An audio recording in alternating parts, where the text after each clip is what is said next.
ఒకసారి ఈ వార్త చూడండి. మా ప్రతినిధే ప్రత్యక్ష సాక్షి దీనికి. మా ప్రతినిధి ప్రత్యక్ష సాక్షి. ఒక బాబుని స్కూల్ అడ్మిషన్ చేద్దామని పోతే ఇష్టం వచ్చినట్టు ఫీజుల లిస్టు రాసి పెట్టి, నర్సరీ పిల్లాడు ఇష్టం వచ్చినట్టు ఫీజుల రాసి పెట్టి ఒక లిస్ట్ ఇచ్చి ఈ ఫీజులు ఉన్నాయి, మీ ఇష్టం ఉంటే చేయండి లేకపోతే లేదన్నటువంటి పరిస్థితి.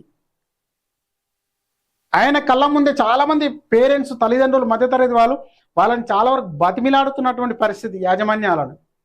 అది మా ప్రతినిధి కళ్ళారా చూసినటువంటి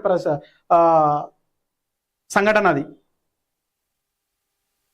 తాజా మనకు సమాచారం, మనకున్నటువంటి మా ప్రతినిధి పంపించినటువంటి సమాచారం. రంగారెడ్డి జిల్లా మీర్పేట, బడంగపేట్ కొన్ని ప్రైవేట్ పాఠశాల బహిరంగంగానే బుక్స్ ఫీజు, డ్రెస్ ఫీజులు అని చెప్పేసి బహిరంగంగానే వసూలు చేస్తున్నాయి. ఇప్పటికే అధికారులు ఆదేశాలు ఇచ్చినప్పటికీ కూడా ఎవరు కూడా పట్టించుకునే నాదుడే లేడు ప్రైవేట్ స్కూల్ యాజమాన్యాలు.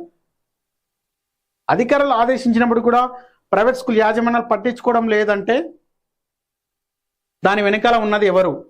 దాని వెనకాల రాజకీయ నాయకులు ఉన్నారు కాబట్టి ప్రైవేట్ స్కూల్ యాజమాన్యం యాజచ్చగా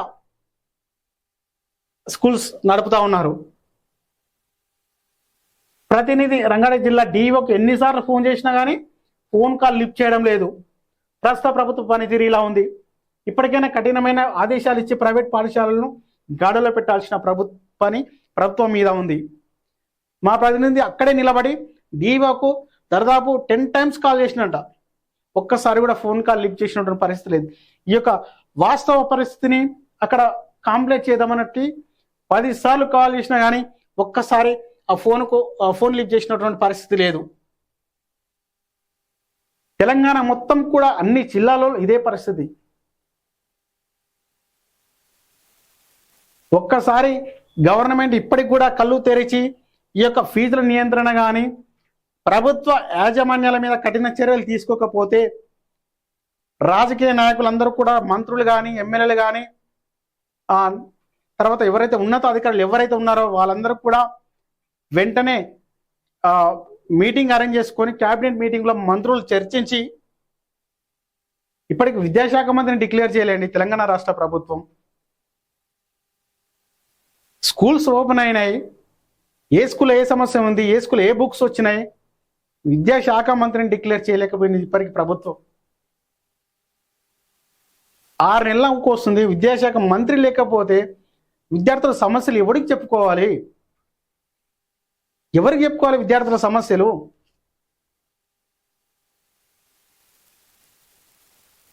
ఇప్పటికైనా ఈ ప్రాబ్లం అనేది మీకు ఇమీడియట్లీ చర్చించి అమలులోకి తీసుకురాకపోతే ప్రజల స్వచ్ఛందంగా రోడ్ల మీదకి వచ్చేసి విధ్వంసం సృష్టించడానికి రెడీగా ఉన్నారు.